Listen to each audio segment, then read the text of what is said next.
The Battle of Antietam. The Battle of Antietam was one of the bloodiest days in American history, with over 22,000 casualties. Casualties are either being injured in war or being killed.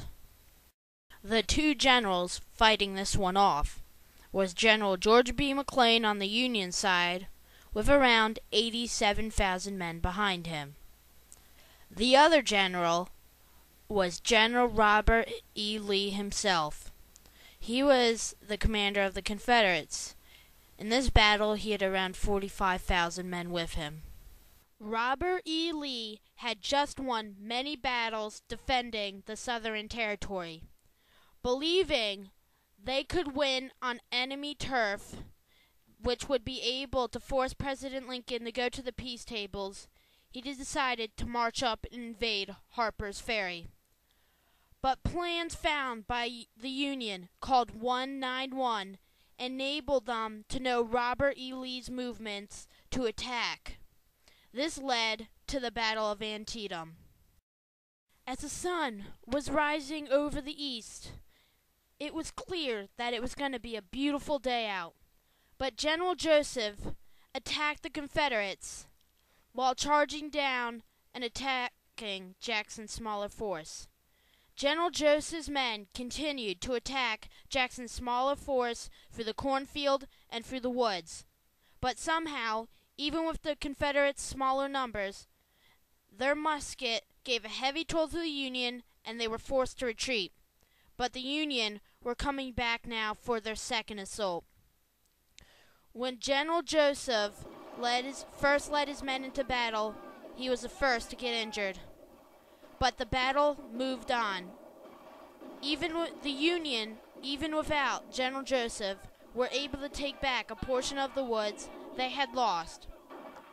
The Union, still trying to gain advantage, decided to come up with a very good third attack on the Confederates. That late morning, General Joseph was ordered to line his men to the east of the Confederates. But the word spread quickly to Jackson, and he was able to readjust his lines just in time. Then 18,000 of Joseph's men came running towards him, which quickly lost alignment and fell victim into Jackson's trap. Joseph's army suffered a casualty rate of 50% and was forced to abort this attack. Jackson then took advantage of the Union retreating and ordered his men to charge forward into the cornfield. But just then, the crossfire from 50 Union cannons hidden from view hit them head-on. They were forced to retreat. Around noon, the second phase of the battle had begun. Confederate troops were marching along a road that spread around 1,000 yards from the east and to the west of the battlefield. Union troops, noticing them on the road, charged down the hill above them, only to be shot by the Confederates and forced right back up the hill.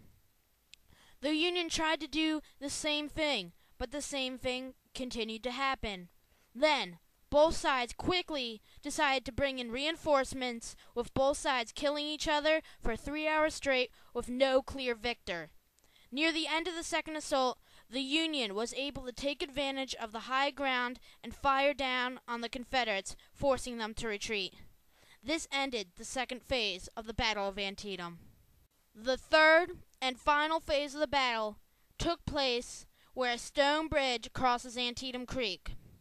The Union was given a very simple task of attacking the Confederates on the right, which should have been very simple considering how many more men they had. But the bridge to cross was very small, and the Union wasn't able to get enough men on the bridge to attack the Confederates, so they were easily held back. Finally, the Union began moving troops to Lee's weak side. In desperation, Lee moved most of his men and his cannons to meet the Union. Somehow, the South was able to hang on, and even though it seemed to be a lost cause, they kept on fighting. The Union then moved very close to Lee's only escape route, and due to his quick reactions, he was able to get the Confederates to escape. This ended the Battle of Antietam. In conclusion, this battle of Antietam was considered inconclusive, even though the North thought of this as a win. The results that helped the North out of this battle were that they were able to stop Lee's first attack on Northern Territory. This battle also helped Lincoln pass the Emancipation Proclamation, which stated that they were not only fighting to keep the Union together, but were also fighting over slavery. This then disabled any help the South could get from any other countries, therefore making the South doomed. McLean had many characteristics that changed the Battle of Antietam. Some of these characteristics were that he was slow in moving men. When Lee was retreating, he decided to hold his ground and not move anywhere. He would have been able to take Lee's forces and basically demolish them. Also, he usually thinks that he doesn't have enough men and that he needs to bring in reinforcements all the time, even though in like the Battle of Antietam he was up in men almost 2-1 to Lee.